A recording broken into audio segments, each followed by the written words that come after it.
Hi po ulit sa atin mga boss, mga ka-DA. Meron po tayong for release unit ngayon. Ito po yung ating DA17W Dual Automatic Sliding Door with Auto Stepboard. Ito po yung ating top of the line.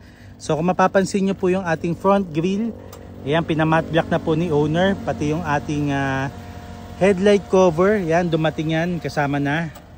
Ayan po yung ating R14 na naka-chrome po yung ating rims. Ayan. So papalitan pa rin po ni owner yan paghatid natin ng unit. Yung ating side mirror, meron na pong repeater. Okay. Yung mga push button, ayan, mamaya demo po natin. Ikutan muna natin yung unit. So kinetic yellow po yung ganitong kulay mga boss. Sa mga low roof, ayan, yung backlash niya po ay buo. Ayan. So yung tail light, pahaba mga boss. Spoiler, ayan, stock po yan. Kasama na po talaga sa unit natin yan, yung mga spoiler pagdating sa mga wagon. Okay.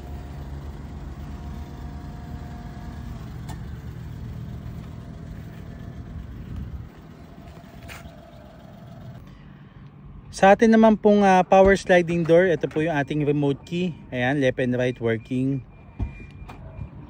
So ayan po. Okay, pag sinarado naman natin tong ating power sliding door, automatic papasok naman po yung ating stepboard or yung ating auto stepboard. Ayan.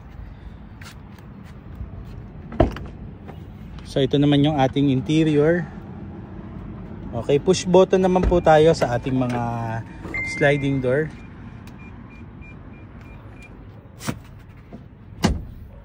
So captain seat tayo mga boss. Ayan.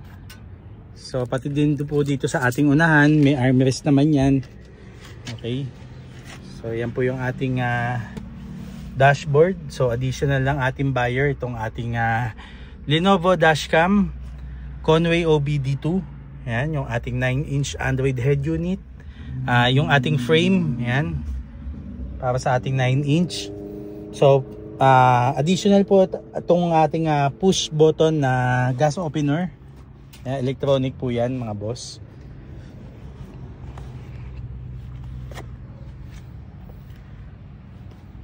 So ito rin po, mamaya paganahin po natin yung ating mga push button na keyless entry. Ayan. So napakalinis po. Ayan. Okay, meron po tayo ditong outlet sa likod para sa mga charging port. Ayan. So dito pa rin naman po ay push button pa rin yan mga bossing. Ayan.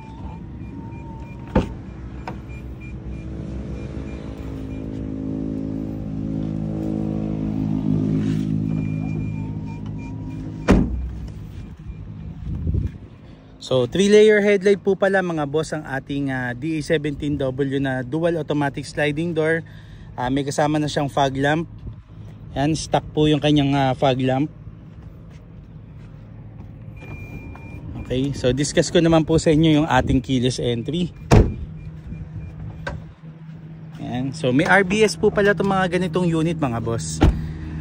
Yan, so yung ating keyless, ayan, so automatic sasarado po yung ating side mirror. So yung ating button sa likod, ganun din naman po yan. Ayan, mag-i-indicate naman po yan, iilaw. Okay, so yun yung ating unlock. So pag pinindot nyo yan, ayan naman po yung ating lock. So ayan, ganyan kaganda po at tad ng features tong ating DA17W na top of the line. So sa mga interested po mga boss, yung ganitong unit, hindi po ito para sa lahat. Mostly ang mga kumukuha po nito ay mga talaga enthusiast na mga minivan. Ayan, so ang presyo po nito ay 430. Ayan, yung ating basic setup. Kompleto na rin naman po yung ating basic setup. Ayan. So ang hindi lang kasama dyan yung mga add-ons po katulad ng mga Lenovo dashcam. Ayan, yung ating Conway OBD2. So kung ano pa po yung mga ibang gusto ipakabit, add-ons na po yun. At ito naman po yung ating smart key mga boss. So kahit lagay po natin sa bag yan, okay. So yan, madidetect pa rin yan. Paganahin muna po natin yung mga accessories bago natin pa-start. So pag umilaw na yung ating panel gauge, pwede na natin siyang start.